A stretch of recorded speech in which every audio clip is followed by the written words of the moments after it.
Hey there folks, Kevin Tracy here with another one-day pixel art challenge. Well, maybe 1.5 day pixel art challenge. I may have bitten off a bit more here than I could chew in a single day, but it was worth it because this week I decided to draw one of the very few athletes I consider a role model, tennis pro Naomi Osaka. Now, before this video goes too far along, I should probably confess up front that I really don't follow tennis. In fact, I pretty much know nothing about the sport, including how the score works. I mean, despite having it explained to me multiple times from second grade gym class all the way through a few months ago by my wife and father, I just have a really hard time remembering how it works. Tennis just isn't my sport. In fact, the only sports I understand less than tennis are probably cricket and buzkashi. And if you don't know what buzkashi is, you really need to Google it.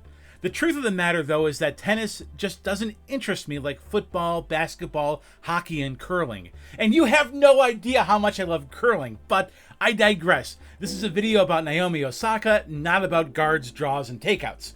So, if I'm not a fan of tennis, you may be wondering why on earth I consider this tennis star worthy of role model status. And I hope you are wondering that because it's an awesome question that intelligent people would wonder. Unless they're already familiar with who Naomi Osaka is, in which case they may already know. You see, when I was a kid, my role models were Ninja Turtles, Ghostbusters, and NBA superstars like Michael Jordan, Shaquille O'Neal, Charles Barkley, and Larry Bird. I kid you not, I prayed to God every night from the time I was 8 years old until I was 12 that I would grow up to be 6 feet 6 inches tall so I could be as tall as Michael Jordan and play basketball just like him. And sure enough, God answered my prayers and I ended up exactly as tall as Michael Jordan. Only I didn't keep up with my end of that bargain, partly because being naked in a locker room with 11 other dudes was gross. Yeah, I was a prudish American kid even then. Anyway, since becoming an adult, the characteristics I admire in people have changed significantly. Those who I consider role models today are people like St. Augustine, whose humble yet profound profession of faith and theological studies have shaped the world and inspired millions. And I've talked about her before, but my mom's example of unconditional love and support for my artistic creativity enabled me to be the artist that I am today. And when my wife and I eventually have kids, if that's part of God's plan, I'm going to lean heavily on her example. And my father found a profession that he loves, which alone is inspiring, but it's a profession that he loves because it requires a lifetime of learning. It's because of him that I first used a computer when I was only 4 years old, when most homes' only computer was a simple calculator. It's because of him that I learned how to write HTML in Notepad and program websites from scratch when I was 12. He taught me this new technology wasn't for consuming, but for creating. And my grandmother's constant presence in my sisters and my childhood was something that I think we both took for granted at the time. After working various often stressful jobs, she still drove 2 hours every weekend to spend what little free time she had with us. Now that she's been gone for almost 10 years, her example has taught me the most valuable thing I can give someone isn't money or presents, but my time. And that's something that inspires me as an uncle to my nieces, as a son to my parents, and as a husband to my wife. These are the kinds of things that matter to me now. Next to these, stuff like practice now just seems overrated. I mean, granted, practice is relevant to me as an artist and my wife as a musician, but just putting in the effort is all it really takes to excel in most professions and even in most other aspects of life. I mean, talent is wonderful, but there are some really bad people out there with some really good talents. And dedication's great. But the people I admire are people who have dedicated themselves to their families or to the service of God and His church. Dedicating yourself to something as trivial as a sport or a game, regardless of whether it's basketball or badminton or competitive Texas Hold'em poker on ESPN, it just isn't something that I personally admire. That's not to say that dedication to those things is wrong, however. I mean, maybe God is calling someone to be an Olympic curler or a professional golfer, and dedicating themselves to that is part of God's plan for them and those who they do influence. But for me personally, athletic greatness isn't particularly inspiring to me anymore. What inspires me now are virtues like love, piety, purity, wisdom, intellectual honesty, and what I find admirable in Naomi Osaka, grace. I've talked about Grace in a couple of my other videos, including one where I made that wooden American flag. And if you've seen that one, some of this may sound familiar, but I want to talk about Grace in a lot more detail here. The word grace itself has a lot of different definitions, including the spiritual, the material, and the political. It's a noun, a verb, a title, and so on and so forth. I suspect when I say that Naomi Osaka exhibits grace, at least some of you out there will probably assume that I mean that she has a pleasing appearance or effect, or another definition, an ease and suppleness of movement or bearing. And that's not what I'm talking about here. Again, I know nothing about tennis, so she could have the most wonky, awkward game of any professional player to have ever played the sport for all that I know. The definition of grace that I'm using is a disposition to, or an act or an instance of kindness, courtesy, or clemency. It's a virtue that, at least in my opinion, is sorely missing in this culture we live in that's dominated by social media controversy and conflict. There are people of every walk of life and every ideology trolling around the internet, waiting for any opportunity to be offended simply because social media has taught us that outrage is the best way to have your 5 minutes of internet fame. It's how you get subscribers and followers. It's how you get people to take notice that you exist.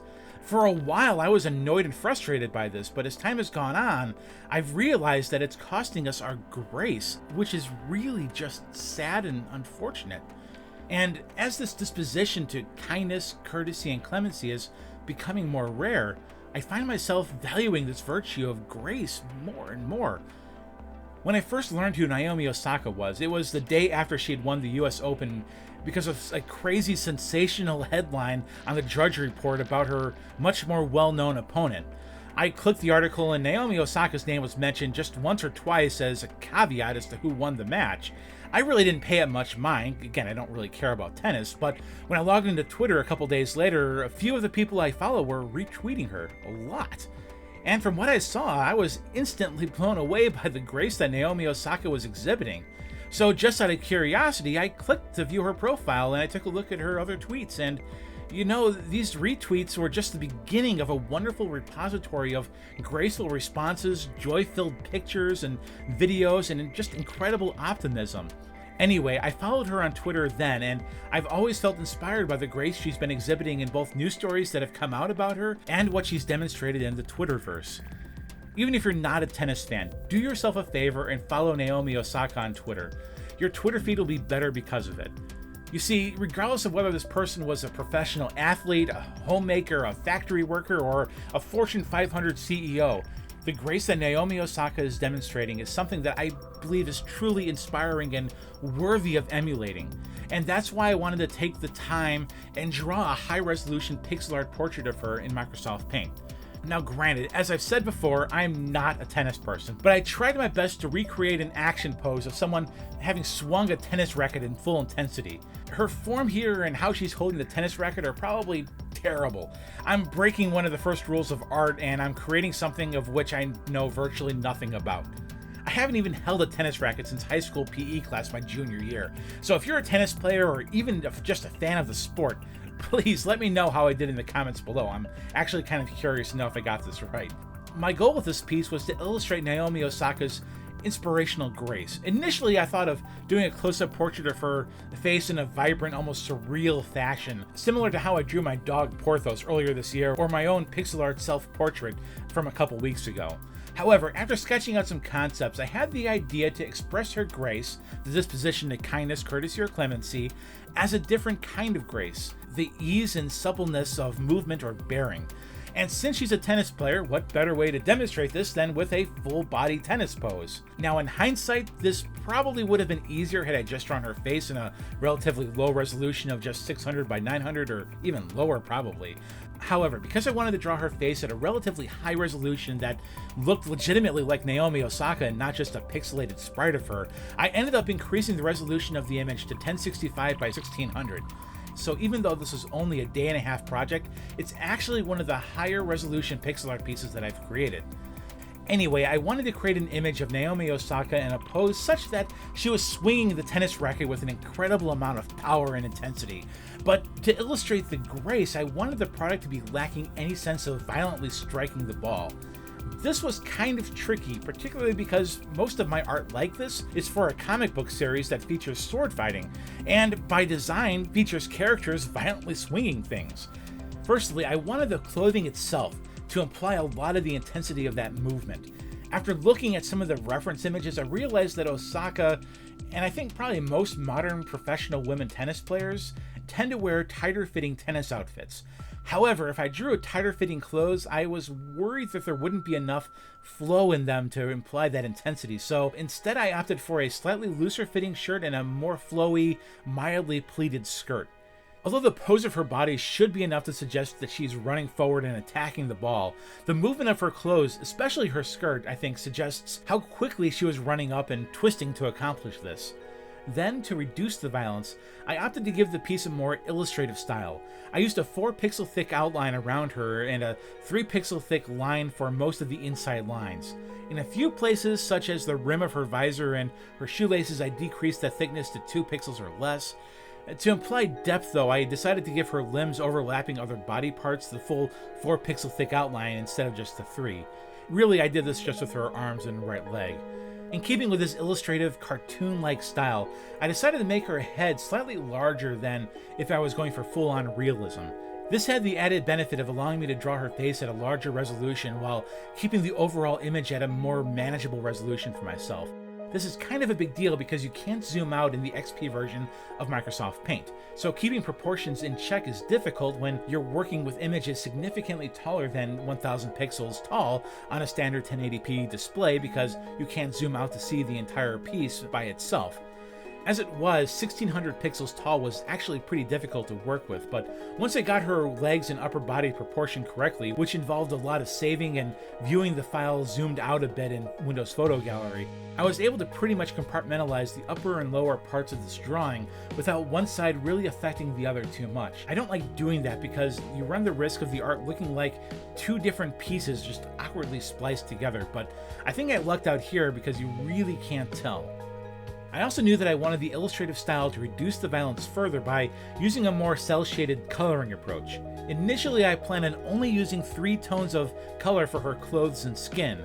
However, as is typical for me, I couldn't stop at just 3 tones for the skin. It quickly became 4 tones for the skin, and by the end, I was using 5 tones. I think this was the right decision as it allowed me to draw her face in more detail, create more dynamic lighting, and just make her look more alive and prominent than her clothes. Finally, I wanted to convey both intensity and non-violence with her facial expression, and this was by far the hardest part of the whole thing, and it's why I started off with the face way back at the beginning. Her face was really what was going to make or break this piece. If it wasn't going to look like Naomi Osaka, it wouldn't be worth doing the rest of this. Anyway, you know how everyone debates whether or not the Mona Lisa is smiling? It's such a weird facial expression that nobody really knows what she's thinking, and I think that's what contributed so much to its perceived greatness in the art community. Well, I wanted to do something like that here. My goal with her face was to draw her simultaneously yelling as though she was releasing just a ton of energy with the swing, and at the same time relieved, smiling, and joyful. I'm by no means a modern-day Leonardo da Vinci, but I think I got it. When I finished this piece, I was worried that her facial expression lacked the happiness and it was just entirely too intense. However, looking at it again now that I'm editing this video, I see that joyful relief a lot more than the intensity that dominated my perception of her face earlier. And with the foreground done, it was time to draw the background. As I was looking at reference images, there were a couple of tennis outfits she had when she was endorsed by Adidas that I thought looked like a modern, kind of tasteful take on some of those horrendously goofy patterns that were so popular in the 1990s. I also remembered a picture that she shared on Twitter of herself near a mural of Kobe Bryant painted in triangles. I kind of wonder whether the artist here was silently crediting Kobe Bryant's greatness, at least in part, to Phil Jackson's triangle offense. That's not really important, but just kind of something I wondered as somebody looking at the art. Either way, I kind of decided that I wanted a background that incorporated some of those 1990s patterns along with some subtle triangle pattern to it as well, which was often a part of those geometric patterns in the 90s anyways. So the background featured shapes that looked almost like lightning bolts, drawing attention to her face, in particular her mouth, and overlaid on that were going to be triangles. And at first I was thinking of going with yellow triangles, thinking that that was a good complementary color for her clothing. However, after layering everything in GIMP, I realized that I didn't really care for the yellow. I adjusted the hue a bit and eventually settled on a violet hue, more red than her top, shoes, and visor, while still helping her shirt stand out above the more cyan blue hue in the background. And after I finished recording, I had the idea to fill the background with her name in both Japanese and the Latin alphabet. Anyway, this took longer than expected, but I really do like the way that it turned out here, and I think it was worth the time. But what about you? If you like it, let me know that by hitting that like button. Also, if you like these kinds of art videos where the artist tries to share with you their inspirations and ideas behind the art rather than a long drawn-out how-to tutorial, then consider subscribing. I try to post one new video every week, and I would really love it if you joined our growing community. And if you didn't like this video or think my art looks like crap, well, I want to know that too. Let me know what you didn't like in the comments. I do take the time to read all of your comments, and I really do appreciate all of your feedback, even the critical stuff. Even if someone's just trying to be a jerk about it, I really do want your feedback. And as always, if you have any questions about anything you've seen in this or any of my other videos, please feel free to ask me in the comments or message me from my website at ktracy.com. If I can help someone in their artistic journey, I would love to be of assistance. Either way, thanks for watching, and hopefully I'll catch you again next week. Hey, before you go, on the left is a playlist of my other time-lapse pixel art videos, and on the right is a video that YouTube thinks you'll like based on all their nerdy computer science stuff. Either way, I think you'll have fun. Thanks again for watching.